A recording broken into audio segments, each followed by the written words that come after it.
You feel that deep, burning electrical pain, like heat and pins shooting along one side of your ribs or your back. Then the skin breaks out in angry little blisters. You can't sleep, you can't focus, and you're terrified this will never end. That's shingles.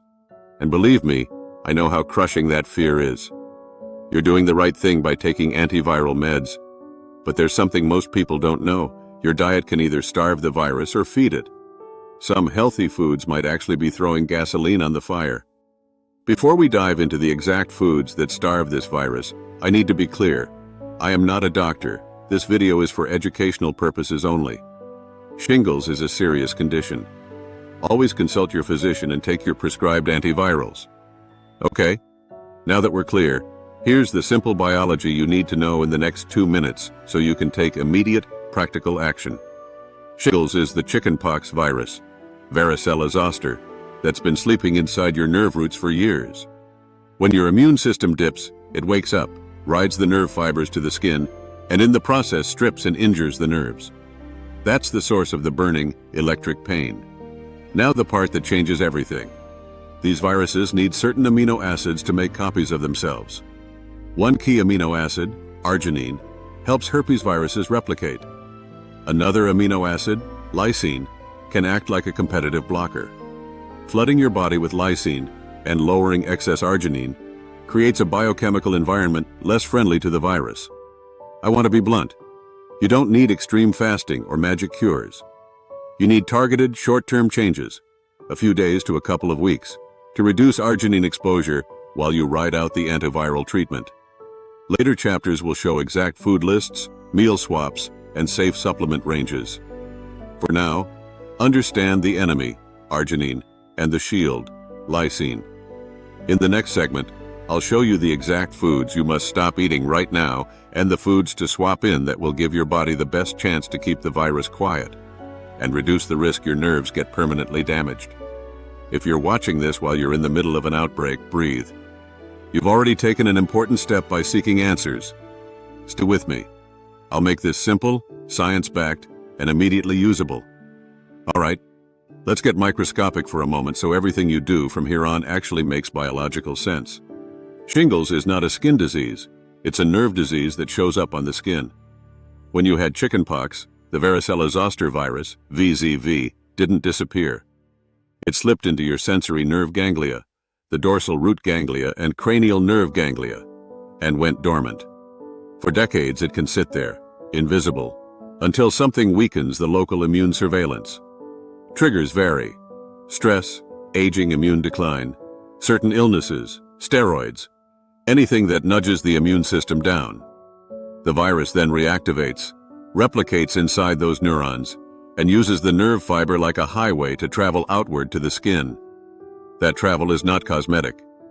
As VZV moves, the infected neuron and nearby support cells become inflamed. The immune response and viral activity strip, damage, or alter the normal function of the peripheral nerve. Demyelination, axonal injury, and altered ion channel expression all happen. And that's what creates the intense burning, electric pain that follows the dermatome. When enough virus reaches the skin, the classic grouped vesicles appear in that nerve's dermatome, the line or band of skin served by that nerve. That's why shingles is single-sided and follows a strip of skin rather than being random. Most people recover as the immune system retakes control and the skin heals. But for a significant minority, the nerve injury doesn't fully resolve. Ongoing abnormal electrical activity, spontaneous firing from damaged nociceptors, central sensitization, and persistent neuroinflammation leads to postherpetic neuralgia, PHN, chronic, intractable neuropathic pain that can last months or years. Interesting clinical detail. VZV doesn't teleport. It moves along axons at a measurable speed. Classic literature reports around 13 centimeters per day along the nerve, which is why you often feel prodromal pain in that area days before blisters appear. At the molecular level, the virus needs building blocks, protein components with specific amino acid sequences, to replicate. Some of these viral proteins use arginine-rich regions to bind RNA and activate viral genes. That's why arginine availability can influence herpes virus activity, The virus leverages arginine-rich domains to make the machinery it needs. Important clinical nuance. Most of the clear data on arginine-lysine balance comes from in vitro studies and research on HSV. Direct randomized clinical trials for dietary manipulation in VZV are limited. There are, however, laboratory studies and clinical reports that make a plausible biological case, and one small but important patient-level signal. There are case reports where very high-dose L-arginine supplementation preceded zoster reactivation. I'll place these source links in the description for transparency.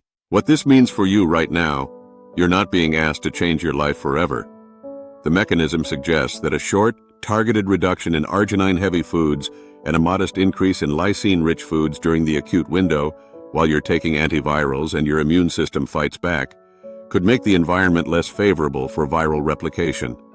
That's the strategy we'll detail in the next chapter. I know that sounds technical, but that's the power of understanding the biology.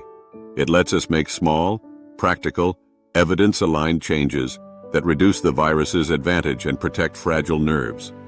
Next up, I'll give you the exact foods to avoid and the swaps that reliably increase lysine while lowering arginine exposure. Okay, this is where you get tough but practical advice. If you're in the middle of a shingles flare, think of arginine like fuel and lysine like brakes. For the next 7 to 14 days, you want to pull fuel off the road. That means avoiding foods that have a high arginine to lysine ratio because they literally provide the raw materials viruses use to replicate. Important. This is an adjunctive strategy, not a replacement for antivirals or medical care. We're trying to make the biochemical environment less favorable for the virus while your doctor's meds do the heavy lifting. Here's the hard list. Stop eating these while you're actively blistered and in nerve pain. Chocolate and amp, cocoa products, nuts, especially peanuts and almonds, most seeds, pumpkin, sesame, sunflower, gelatin, jelly, marshmallows, gummy candies, some protein gels, and many plant-based protein powders or bars, pea, soy, hemp, mixed seed blends. These foods are reliably high in arginine and can tilt the balance toward viral replication. Quick reasons. Chocolate, including cocoa powder, has a surprisingly high arginine content and is a common trigger in HSV literature. Nuts and amp, seeds concentrate arginine, snack bars, trail mixes, nut butters are often major offenders. Gelatin, and therefore products made with jelly, gelatin desserts, some marshmallows, is collagen-derived and contains a lot of arginine. Plant protein powders like pea and soy are typically richer in arginine than whey, so those shakes can be counterproductive during an outbreak. Don't forget hidden sources. Granola with seeds and amp, nuts, protein bars, dark chocolate-covered almonds, flavored yogurts with added gelatin or hydrolyzed collagen, immune-boosting elixirs, and some keto snacks made of nut flours. Even healthy meal replacement shakes can be loaded with pea or soy isolate. Check the ingredient list. If you use protein powder while you're sick, prefer whey isolate, over plant proteins during the acute window. Whey tends to have a higher lysine to arginine balance compared with pea soy isolates. If someone tells you plant protein is always better, not this time. Save the plant proteins for after you've recovered. A quick note about bone broth and collagen. They are nutrient-dense and often recommended for healing, but they also contain arginine, and gelatin is particularly arginine-rich. If you rely on heavy, daily bone broth sipping or high-dose collagen powders during the acute days, be mindful. They may raise arginine exposure. You don't need to ban an occasional spoon, but avoid large, concentrated doses while blistered. You don't have to starve yourself. Just swap. Instead of almonds or peanut butter, choose plain Greek yogurt, cottage cheese, or ricotta. Instead of a chocolate or nut bar, have tinned wild fish, sardines, mackerel, cooked chicken, or a small portion of hard cheese. Replace seed granola breakfast with oat porridge, topped with banana and a spoonful of dairy, not nut butter. If you drink protein shakes, use whey isolate or a dairy-based protein and avoid adding cocoa or seed flours. Also, do not take L-arginine supplements or nitric oxide boosting stacks, often in performance supplements, while you have active shingles. These are high-dose arginine and could theoretically feed viral replication. If you're on these, stop them for the acute window and discuss with your prescriber. Final immediate checklist for this chapter. Do these in the next 24 hours. 1. Toss the chocolate and nut snacks out of sight. 2. Swap nut, seed breakfasts for dairy or fish. 3. Switch your protein powder to whey if you use one. 4. Pause collagen/gelatin powders and avoid concentrated bone broth sipping. We'll cover the precise high lysine foods to add next. If this seems strict, remember it's temporary and targeted. A short-term pullback in arginine can reduce the virus's runway while your antivirals and immune system do the work. Next chapter, the lysine shield. What to eat to actively block the virus and support nerve protection. This is the good part. The things you add that actively block the virus and soothe fragile nerves. Think of lysine as the emergency brake. Small, targeted swaps and short-term supplementation can shift your body's chemistry away from the virus's advantage. At the same time, we'll give the damaged nerves the biochemical building blocks and botanicals they need to calm down and start repairing. Quick reality check.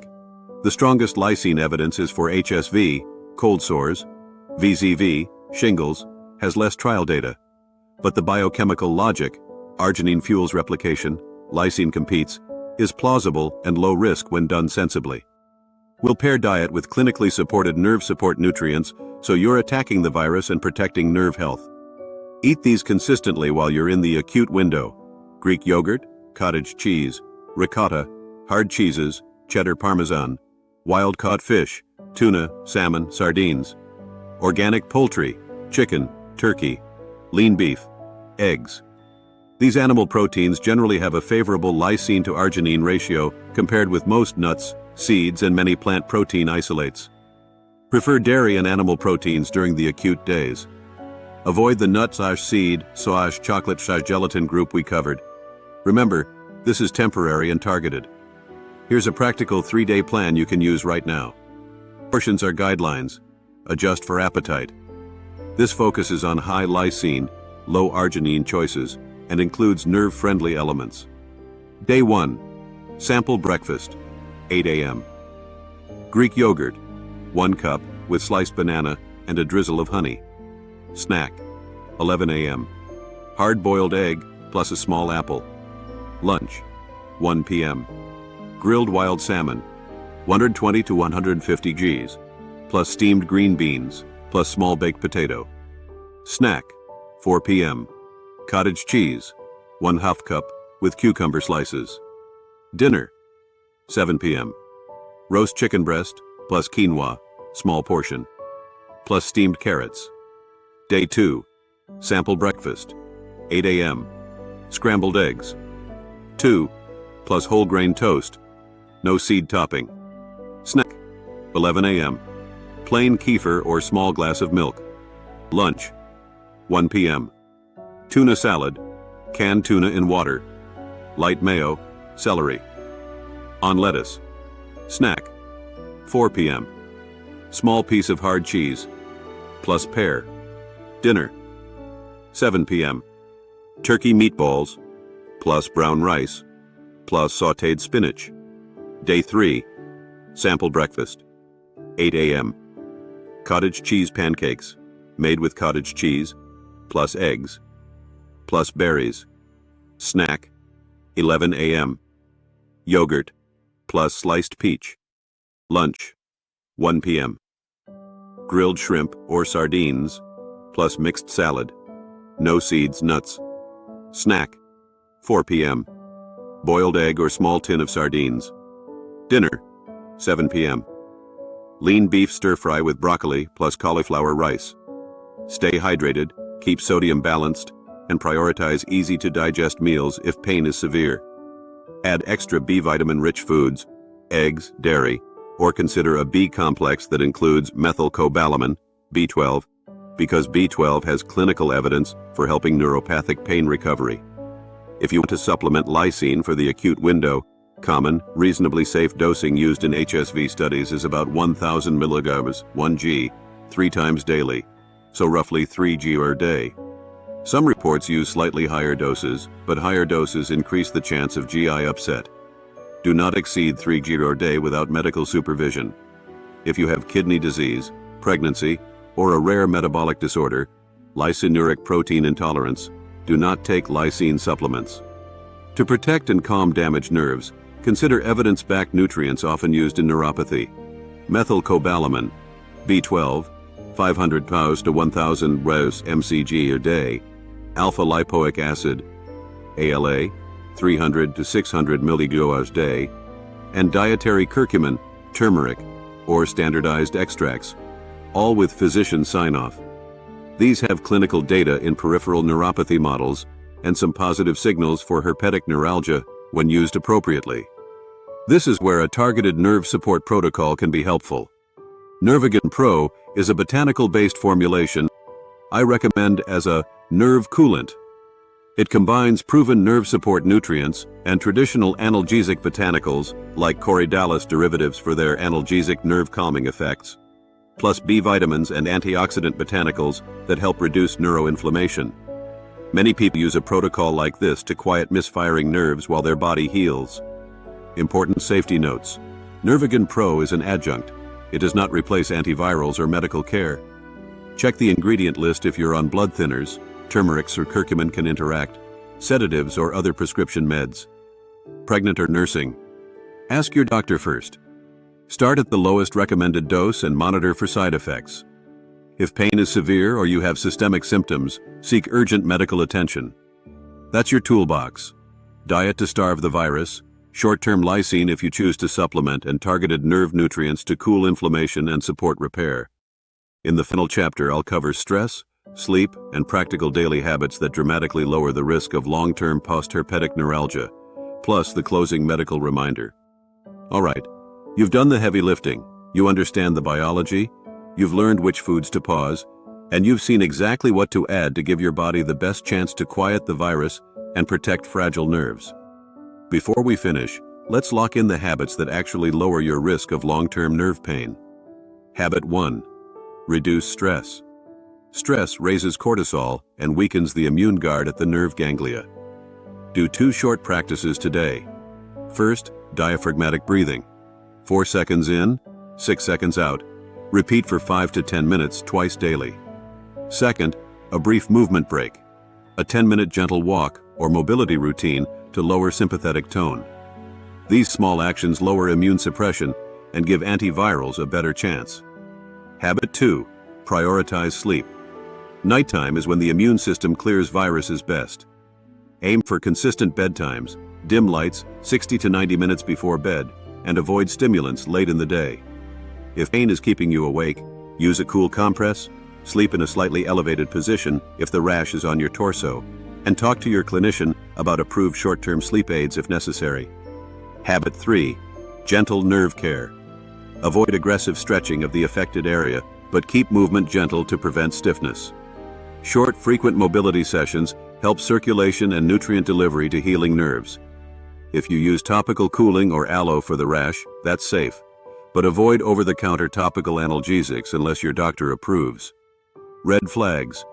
Get immediate medical attention if you have fever, spreading infection, rash near the eye or forehead, facial shingles can threaten the eye, new weakness, or if you're immunocompromised.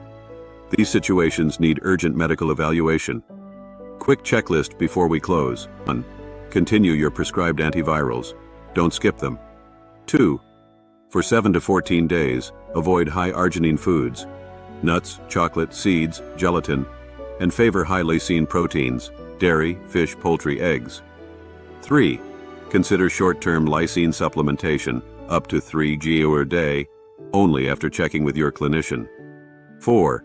Use targeted nerve support nutrients, B12, ALA, curcumin, and consider an adjunct nerve protocol like Nervogen Pro as a nerve coolant, but treat it as supportive, not curative. If you want the exact meal swaps, a printable 3-day plan, and the Nervogen Pro protocol I mentioned, I put all the links and source papers in the description. If you try this short-term strategy, please tell me in the comments how you feel. And if your pain is intense, call your clinician right away. I want to be clear again, I am not a doctor. This video is for educational purposes only. Shingles can be serious. Always consult your physician, continue your prescribed antivirals, and seek urgent care if you have worrying symptoms. You've taken a powerful step by learning how food and nerve care matter. Short, targeted changes can reduce the virus's runway and protect your nerves. Take care, be gentle with yourself, and if this helped, like and subscribe so I can make more science-backed videos like this. I'll see you in the next one.